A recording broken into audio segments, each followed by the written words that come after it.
Angel ministries അവതരിപ്പിക്കുന്നു ജീവമാർഗം.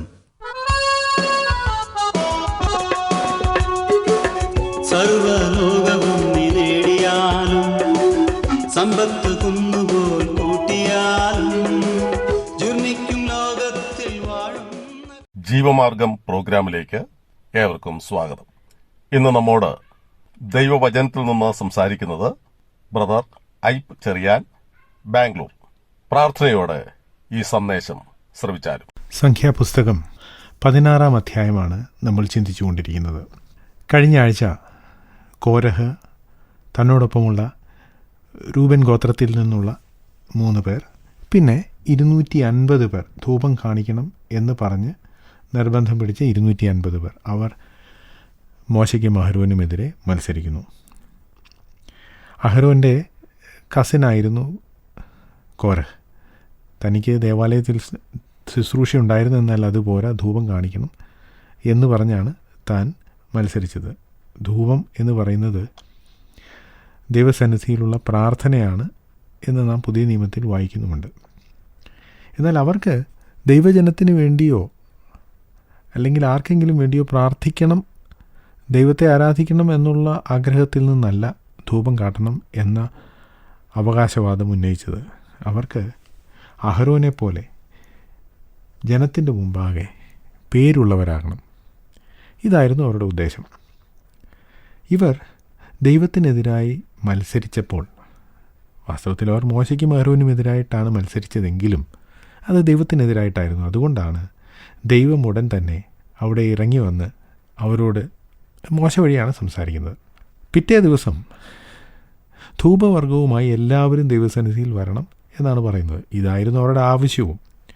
ദൈവം അത് അവർക്ക് സാധിപ്പിച്ചു കൊടുക്കുകയാണ്. അവർ താന്താൻ്റെ ധൂപകലശം എടുത്ത് തീയിട്ട് ധൂപവർഗമിട്ട് സമാഗമന കൂടാരത്തിൻ്റെ വാതിൽക്കൽ വന്നു.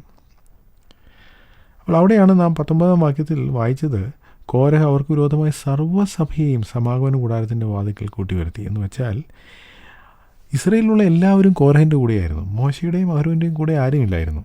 അവർ തനിയായിരുന്നു. പക്ഷേ ഒരു വ്യത്യാസമുണ്ടായിരുന്നു, ദൈവം അവരോടൊപ്പമായിരുന്നു.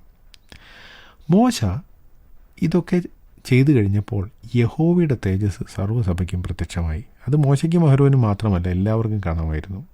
മോശയോടും അഹരോനോടും ദൈവം പറഞ്ഞ, ഈ സഭയുടെ മധ്യയിൽ നിന്ന് മാറിപ്പോകും, ഞാൻ അവരെ ക്ഷണത്തിൽ സംഹരിക്കുമെന്ന് കൽപ്പിച്ചു. അപ്പോൾ അവർ കവിണ്ണുകൊണ്ടും, സകല ജനത്തിൻ്റെയും ആത്മാക്കൾക്കുടയവനാകുന്ന ദൈവമേ, ഒരു മനുഷ്യൻ പാപം ചെയ്തതിന് നീ സർവ്വസഭയോടും കോപിക്കുമോ എന്ന് പറഞ്ഞു. ഇവിടെയാണ് യഥാർത്ഥത്തിൽ ഒരു ആത്മീക നേതൃത്വത്തിൻ്റെ ശ്രേഷ്ഠ ഗുണം നാം കാണുന്നത്.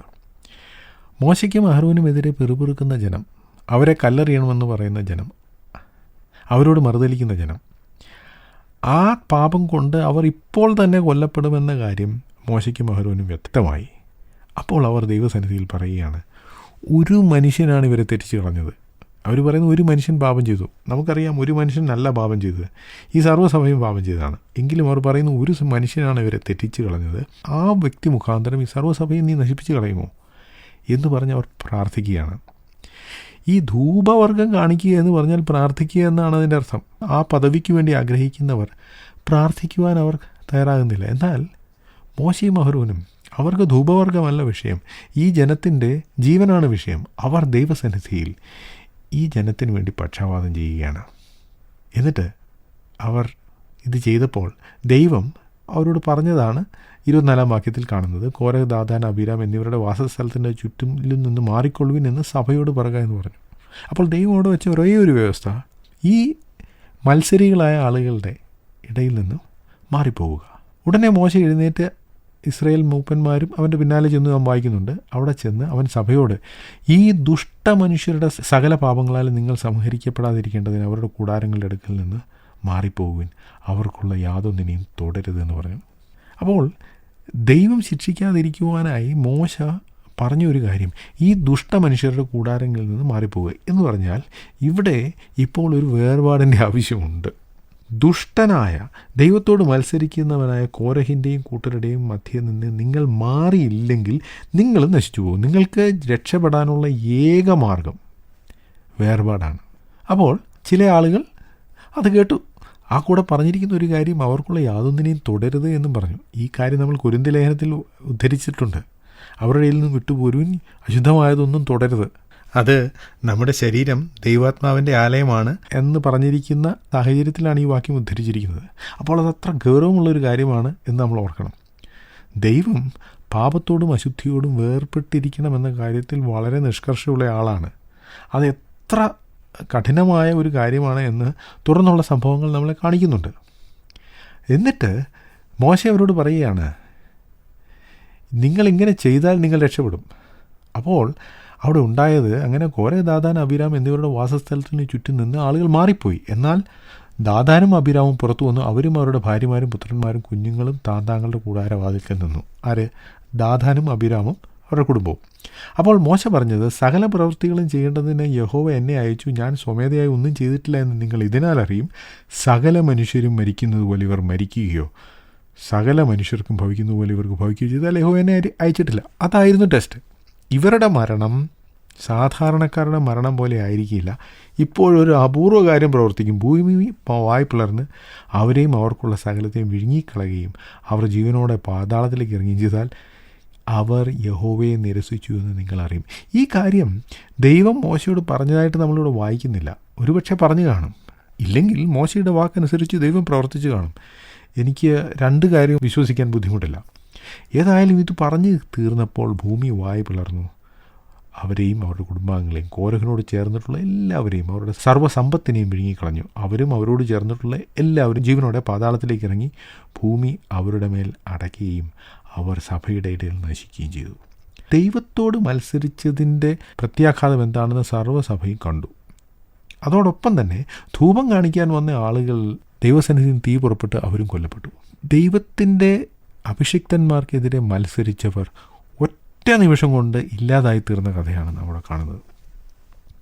ഇത് അല്പം കട്ടിയായി പോയില്ലേ, കഠിനമായി പോയില്ലേ എന്ന് നമുക്ക് തോന്നും. ഇത് സംഭവിച്ചില്ലായിരുന്നെങ്കിൽ എന്തായിരുന്നതിനെ അനന്തരഫലം? സർവ്വസഭയും കോരഹ്, ദാഥാൻ, അബീരാം എന്നിവരും കൂടി മോശയ്ക്കെതിരെ തിരിഞ്ഞ് മോശയെ കൊല്ലും. അതിലും വലിയ കാര്യം, ഈ 250 പേരും ഈ കോരഹ്, ദാഥാൻ, അബീരാം എന്നിവരും കൊല്ലപ്പെട്ടില്ലായിരുന്നെങ്കിൽ സർവ്വസഭയും അന്ന് അവിടെ നശിച്ചു പോയേനെ. ദൈവം പാപത്തെ ശിക്ഷിക്കുന്നു. അത് ദൈവത്തിൻ്റെ സ്വഭാവമാണ്. ദൈവം പാപത്തെ ശിക്ഷിച്ചില്ലെങ്കിൽ അത് എല്ലാവർക്കും അപകടമാണ്. ഇത് കഠിനമായിപ്പോയി, ഞങ്ങളെ എല്ലാവരും ഇവിടെ കൊല്ലുവാനായിട്ടാണ് നീ ഇവിടെ കൊണ്ടുവന്നതെന്നൊക്കെ ഇസ്രായേൽ മക്കൾ പറയുന്നുണ്ടെങ്കിലും ഇവർ കൊല്ലപ്പെട്ടില്ലായിരുന്നെങ്കിൽ ഇസ്രായേൽ മക്കൾ മുഴുവൻ കൊല്ലപ്പെട്ടേനെ. ദൈവസഭയിൽ, ദൈവജനത്തിൻ്റെ ഇടയിൽ ശിക്ഷണ നടപടികൾ ദൈവം എടുക്കുന്നത് പൊതുഗുണത്തിന് വേണ്ടിയാണ്. ഞാൻ സാധാരണ ചിന്തിക്കാറുണ്ട്, ദൈവസഭയിൽ ഒരു ഡിസിപ്ലിനറി ആക്ഷൻ, ശിക്ഷണം നടക്കുക എന്ന് പറഞ്ഞാൽ ആംബുട്ടേഷൻ പോലെയാണ്. എന്ന് പറഞ്ഞാൽ നമ്മുടെ ശരീരത്തിൻ്റെ ഒരു ഭാഗം മുറിച്ച് കളയുന്ന പോലെയാണ്.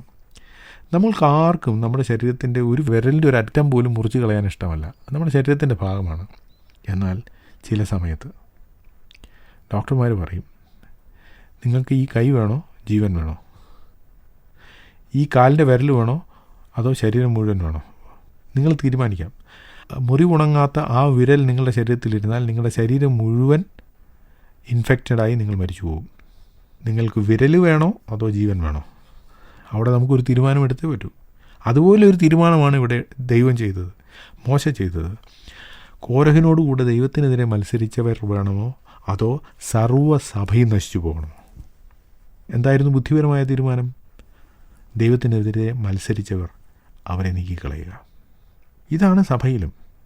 ഒരു സഭയുടെ മുഴുവൻ നാശത്തിന് കാരണമാകുന്ന ചില ആളുകൾ, പാപത്തിൽ തുടരുന്ന ചില ആളുകൾ, അവരെ മാറ്റിക്കളഞ്ഞില്ലെങ്കിൽ സഭ മുഴുവൻ നശിച്ചു പോകും.